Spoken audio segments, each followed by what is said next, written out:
accepted into your respective program. It wasn't too long ago that I was sitting in the same spot you are, looking around me and feeling lost in the sea of people, and alternating between thinking, how did I get here, and what did I get myself into? And here I am, a proud alumna of the CSU IP Paris program. That being said, I personally know how much work it took to be seated where you are, and how much dedication went into this process. Yet this is only one of the first few steps in experiencing your study abroad adventure. You're only a few short months away into being completely immersed in a different culture, to experience foods, customs, histories, and different ways of life than yours right now.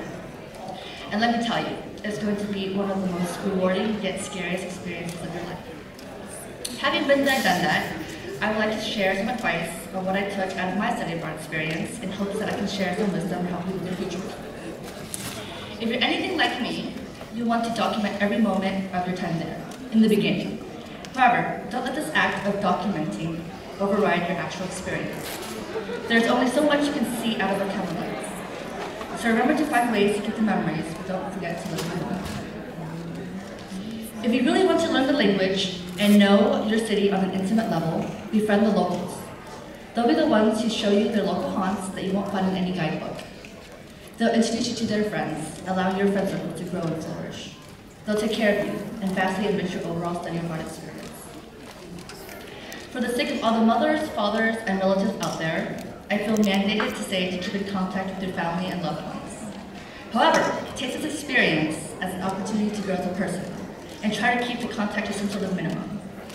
It can get easy to introduce yourself to hours on Skype to your friends and family back home, but remember that you are abroad. So enjoy it and make the best out of your present experience. Most of the lessons you'll learn during your year abroad won't be from any classroom. Many of you will be studying in countries that have many close countries surrounding it, unlike living in the US.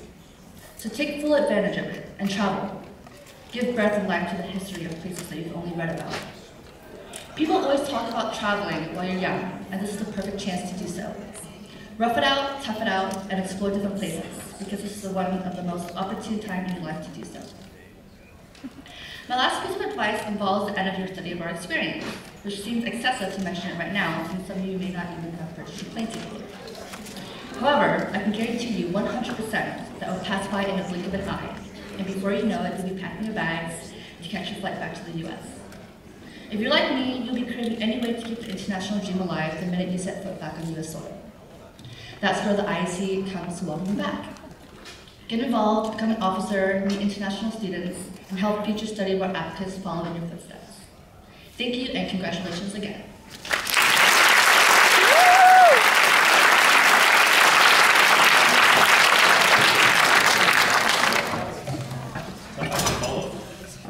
How's it going, guys? My name's Eric.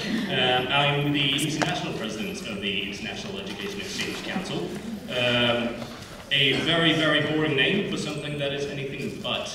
In fact, we are I've had some of the most fun and amazing times I've ever had in my life in the IEEC. And we basically work with making friendships and doing fun stuff. So now you know about the IEEC. As is immediately obvious to all of you, I am from Sweden.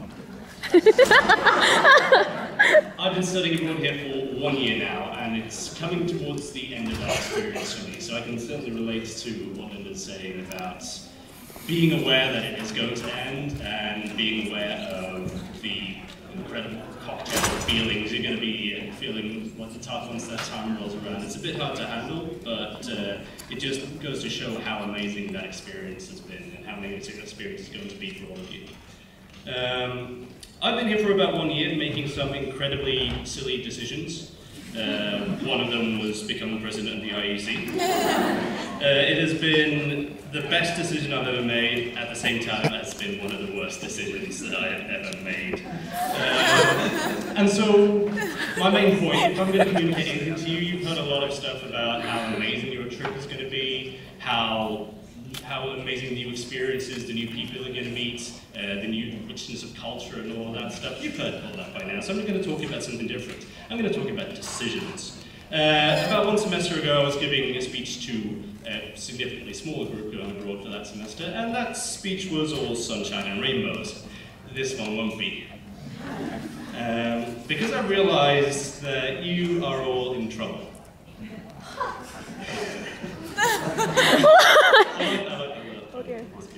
Thanks, Eric. No matter what you do at this point, you are not getting out of it. You're set to leave behind what you know, you're set to leave behind what you're comfortable with, and you're set to leave behind what works. You're spending an awful lot of time and an awful lot of money doing something that you have no idea what it's going to turn into. You have no idea what you're getting into, and if you think you know what it's going to be like, trust me, you don't. And because it'll be tough from time to time. Sometimes it'll be really, really tough. And those are the times you'll be tempted to make it easy on yourself. Don't. It's not worth it. It's when you don't make things easy that the experience starts paying you back. For some of you, this will happen early. Certainly did for me. Probably it will happen the first time when you're completely alone. By that I mean when you only have yourself to rely on, you only have yourself to blame if anything goes wrong, and you also only have yourself to compromise with, to put limits on. You are never, ever as independent or as alive, if you ask me, as when you're stepping out into the unknown and there's no one there to catch you. For me, that was coming here alone, not knowing anyone in the city, purposefully not getting in touch with people from my university, coming here and trying to find a place to live without having a place to live, and not having any idea what was going on at all, and that was my choice. I spent about 3 weeks